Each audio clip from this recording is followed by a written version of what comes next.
Bismillahirrahmanirrahim. Assalamualaikum warahmatullahi wabarakatuh. Perkenalkan, kami dari kelompok 11. Dalam kesempatan kali ini kami akan menjelaskan tentang aliran profetik hukum dengan mata kuliah filsafat hukum yang diampuh oleh Pak Hengki Firmanda. Dan perkenalkan, saya sendiri adalah Muhammad Mufadol Mahestu, dan di samping saya ada Indah Tiriwisesa, dan rekan saya yang di samping adalah Muhammad Arif. Selamat menyaksikan. Dalam Kamus Besar Bahasa Indonesia, profetik mengandung arti sebagai kata sifat yang berkenaan dengan kenabian atau ramalan di mana perbuatan yang melanggar atau bertentangan dengan norma hukum adalah suatu tindakan antisosial, sehingga ilmu hukum datang untuk mengatasi tindak kejahatan. Di mana ilmu hukum sebagai ilmu praktis dalam pekerjaan sangat membutuhkan bantuan ilmu-ilmu lain, sehingga ilmu sosial seperti sosiologi, kriminologi misalnya bermanfaat bagi ilmu hukum dalam memahami faktor-faktor yang membuat seseorang menjadi pelaku tindak pidana.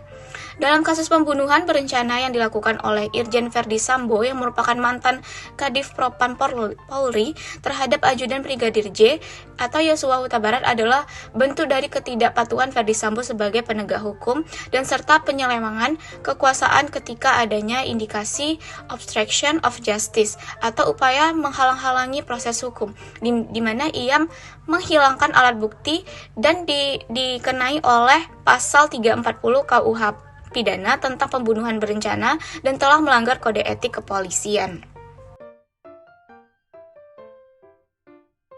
Oleh karena itu, sebagai Kadif Propam Polri, Verdi Sambo dikenai pelanggaran kode etik kepolisian sebelum diadili di pengadilan sebagai rakyat biasa.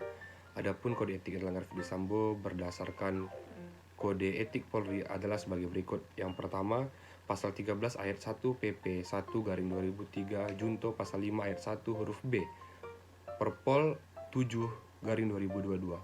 Yang kedua, pasal 13 ayat 1 PP 1/2003 junto pasal 8 huruf C Perpol 7/2022. Yang C, pasal 13 ayat 1 PP 1/2003 junto pasal 8 huruf C angka 1 Perpol 7/2022. Yang keempat, pasal 13 ayat 1 PP 1/2003 junto pasal 10 ayat 1 huruf F Perpol 7/2022. Yang kelima, pasal 13 ayat 1 PP 1/2003 junto pasal 11 ayat A pasal 11 ayat 1 huruf A Perpol 7/2022. Yang keenam, pasal 13 ayat 1 PP 1/2003 junto pasal 11 ayat 1 huruf B Perpol 7/2022. Yang ketujuh, pasal 13 ayat 1 PP 1/2003 junto pasal 13 huruf M Perpol 7/2022.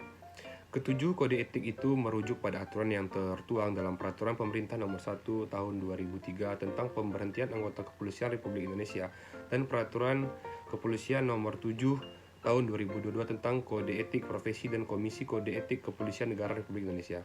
Sidang Etik Polri memutuskan Inspektur Jenderal Verdi Sambo diberhentikan secara tidak hormat atau dipecat pada Jumat tanggal 26 Agustus 2022.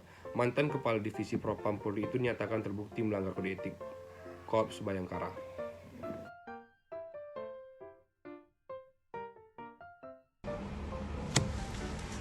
Berikut yaitu ada analisis aliran profetik yang dikaitkan dengan kasus pembunuhan Verdi Sambo.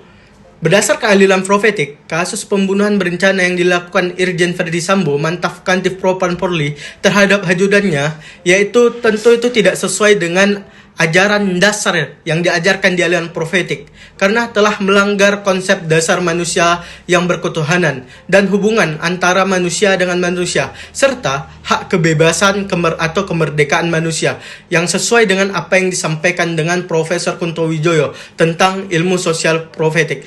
Dan dapat kita ketahui juga, tindakan yang dilakukan Verdi Sambo adalah tindakan tidak bermoral, tidak berperi kemanusiaan. Dan tindakan ini dapat kita putuskan adalah tindakan yang melanggar hukum Tuhan, hukum manusia, yang tidak diajarkan di agama manapun dan hukum di negara manapun, serta ini adalah merupakan tindak pidana karena Irjen Verdi Sambo telah terbukti membunuh Ada hal yang menurut saya bahwa seorang manusia ilmu terikat dalam perilaku perbuatan bukan saja hanya menggunakan etika dan moralitas untuk sekedar berkomunikasi dengan manusia dan lingkungan semata, tetapi juga dituntut perbaikan sebagai sikap mengabdi kepada Tuhan Yang Maha Esa atau Allah Subhanahu wa taala. Terakhir, quid leges sine moribus, apalah arti hukum tanpa moralitas. Demikian video yang dapat kami sampaikan. Lebih dan kurang kami mohon maaf. Assalamualaikum warahmatullahi wabarakatuh.